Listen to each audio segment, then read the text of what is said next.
Hey y'all, happy Monday. If you're one of my friends, teacher friends that is on spring break, happy spring break. If you're a student that's on spring break, happy spring break. If you're not on spring break yet, it's coming. Kind of a yucky spring break here right now, and the sun's out, but it's cold. And I know there's other places that are getting like snow, I think on the East Coast. So y'all just hang in there. Hopefully spring will be here soon. But happy Monday. Thank you for joining me. If you're watching me live, just drop me a comment and say, hey. If you are watching the replay, just drop a comment and say replay. This kind of came to me this morning because I've had people message me and say, God, you always have such a positive outlook. And I mean, I've had people say this to me repeatedly. You always are so positive. You always seem so positive. You always seem like everything's so great. Hey, Tanya, you always seem so positive. And I'm gonna be honest, sometimes it takes work, but I try to do some things to have a positive attitude. And I thought, it's Monday, people need motivation, people need positivity on Monday. So here's some things that I do that I have found that help me have a more positive attitude. And gratitude is number one. In December, I was doing this challenge for my business. It was a video challenge, and part of that challenge was having a gratitude journal. And I was to write down every day for 30 days something that I was thankful for, something different every day that I was thankful for. And that's huge, y'all. If you can remember what you're thankful for and grateful for, that will put a lot of things in perspective for you. And think about this, first world problems. There's a lot of people that have it worse off than we do. Growing up, when we wouldn't want to eat something, my mom would always go, there's starving people all over the world that would want to eat that. And, kind of make you feel about this big because we wouldn't want to eat, the Brussels sprouts or something. So there's a lot of people out there that have it a lot worse than you do. And if you put that in perspective, it's going to make you have more gratitude for what you do have. So I say it starts with gratitude. Number 2, unplug. Unplug. Put the phone away, get off the social media, even if it's just for a day or half a day, unplug. Go outside, go do something, even if it's just sitting out in the sunshine, just go unplug. Put the phone away, get off the social media. And this is kind of hard for me because a lot of my business is driven from doing things on social media. But when I was on a cruise a few weeks ago, not being able to get on Facebook or text. Now, of course, I was missing my family, but unplugging is nice. Unplugging is nice. So take some time to unplug. It's important. It is important. Put your phone on silent, turn it off, put it up. Think of it like if you go to have a massage or something, turn your phone off, put it away, get away from it for a minute.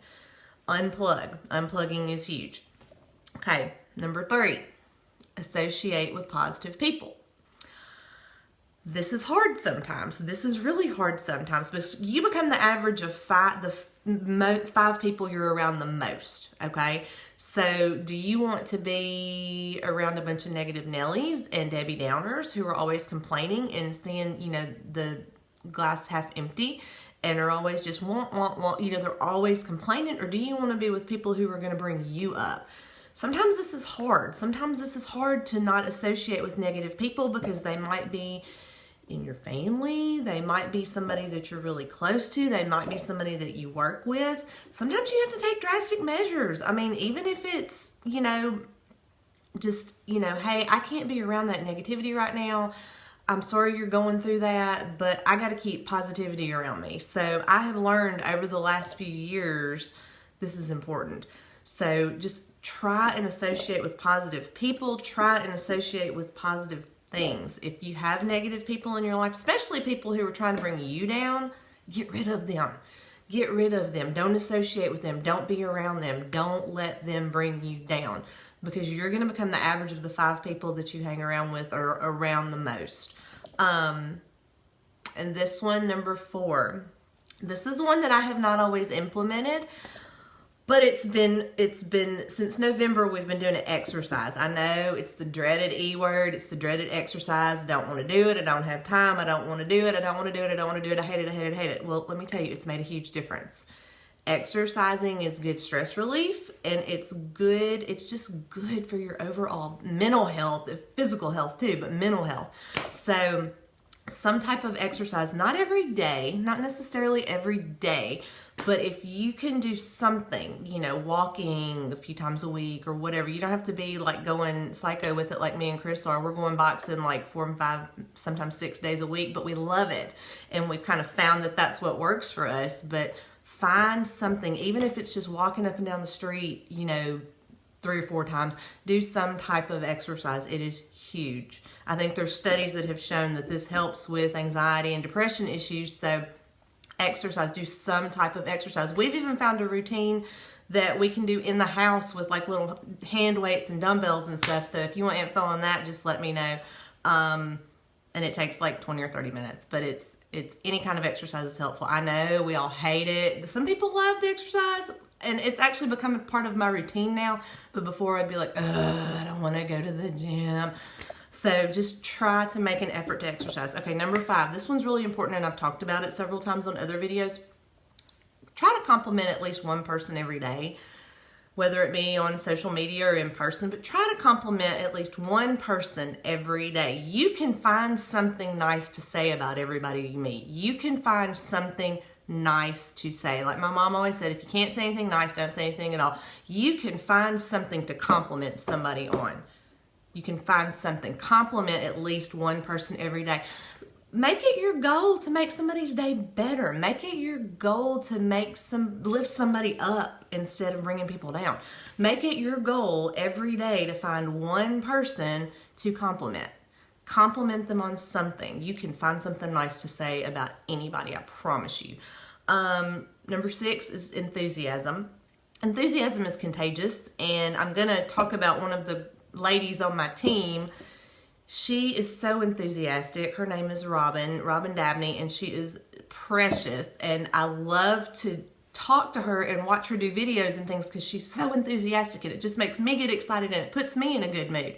So if you have enthusiasm, it's going to be contagious.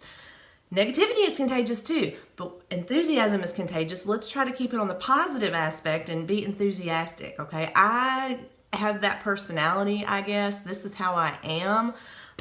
When I was teaching, I was very expressive and enthusiastic because I wanted to engage my students. That's how I've been with my kids. That's how I am when I'm demoing my products. That's just how I am. So enthusiasm is contagious. Be enthusiastic. Don't be negative. Negativity is a virus. Negativity is like a virus, and it grows and grows and grows. Let's be enthusiastic and be positive and fill the world with more of that. Okay, number 7, have a sense of humor. Have a sense of humor. That's something that I have found. You've got to be able to laugh at yourself, which is hard for me sometimes. My family loves to laugh at me and pick on me, but have a sense of humor. My friend Jessica Fair, that I was a teacher, we taught across the hall from each other for 6 years. She said, you got to go with funny. When we were doing skits, like for our students, we would always try to make it funny because you just got to go with funny. You don't want to do the serious stuff all the time. So have a sense of humor. Laughter is truly the best medicine sometimes. And Allie and I were sitting in the living room the other night, and I don't remember what happened, but we just got so tickled on something, and it just was like such a release because we were just laughing. So have a sense of humor. Have a sense of humor about yourself, and have a sense of humor about other things, and just, you know, try to make somebody laugh. Try to make somebody smile. Try to make somebody's day a little better, a little brighter. So be grateful for what you've got. Unplug. Associate with positive people. Exercise. Excuse me, compliment at least one person every day, be enthusiastic, and have a sense of humor. Those are things that have helped me. There may be other things that help you. If you've got other things that help you be having a positive attitude, or things that you think might work to help you have a more positive attitude, drop them in the comments for me, because I would love to have some other ways to have a positive attitude, because I'm going to tell you, every day is not a positive day. You have to make it. I know when we were, when I was teaching at Horn Lake Middle School, every day, the principal or whoever would get on and read the announcements, and it would say, make it a great day or not, the choice is yours. So it's up to you to have a positive attitude. And this has been like a life lesson for me, probably since I turned 40. It's up to me. So y'all have a great Monday. Go do these 7 steps and see if it changes your day. Thank you for watching. If you're on spring break, go have fun. Maybe it won't be too cold all week. And y'all have a great day. Bye.